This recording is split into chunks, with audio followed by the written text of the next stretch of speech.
जगदम्बे, आपने ही मुझे सीता माता के स्वरूप में शक्ति का वरदान दिया है और भक्ति का वरदान दिया है।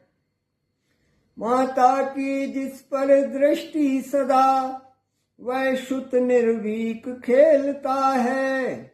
आ जाता कभी गोद में है, तो कभी शीश पर चढ़ता है।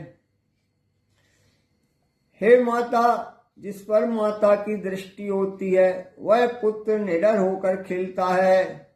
कभी गोद में आ जाता है, कभी शीश पर चढ़ता है। इसलिए हे माँ, आज मैं आपके शीश पर चढ़ रहा हूं, मेरी धृष्टता को क्षमा करना। जगदम्बा ने यहाँ भी रखी सुत की आन, स्वयं धस गई तले को तज कर उच्च स्थान। देवी जगदम्बा ने यहाँ भी हनुमान जी की लाज रखी और स्वयं ही पाताल लोक को चली गई और उस स्थान को त्याग दिया।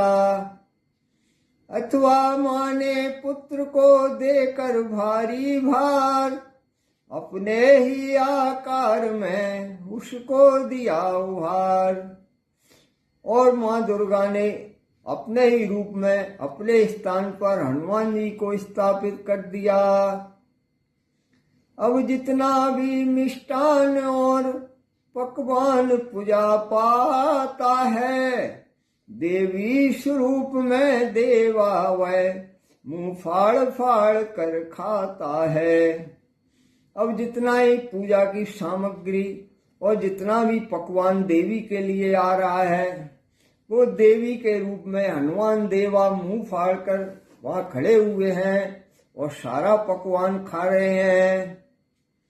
राक्षस विलोक यह चमत्कार समझे देवी जी निकट हुई, ले रहा चढ़ावा हंस हंस कर साक्षात आज ही प्रकट हुई। कभी राक्षस यह चमत्कार देख करके प्रसन्न होते हैं कि आज देवी जी बड़ी प्रसन्न है, जो हंस हंस के सारा चढ़ावा ले रही हैं। अभी नाच जो रहे थे हो कर उन्मत्त, अब आरती करने लगे मतवाले मदमत्त। अभी जो राक्षस मस्त होकर के चारों तरफ नृत्य कर रहे थे, अब वो सभी मतवाले इकट्ठे होकर देवी की आरती करने लगते हैं। ऐ रावण अब देख कर राम लखन की ओर, आशा ठाका